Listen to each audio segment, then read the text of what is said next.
Leetcode daily challenge. Question 1161. Maximum level sum of a binary tree. This is a medium problem, and it is a BFS problem. Why is it a BFS? Because we want to calculate the summation of each level. In this case, instead of going deeper first, we want to go to the siblings first.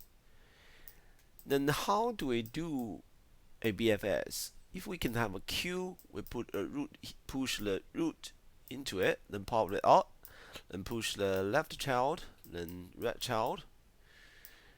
This is the level 1, this is the level 2, and so on.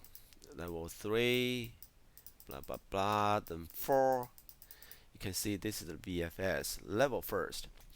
But besides this, there's an extra thing we want to do is along with saving the root is the node itself. We also want to save the level.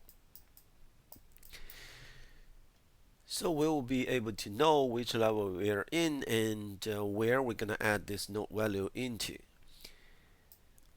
But after all that, once we get all the summations of each level, it will be easier to find out the maximum one. And if we go through that list again, it will be easier to find out the smallest index of this level. That is the answer we're looking for, and that's the approach, which is BFS, to solve this problem.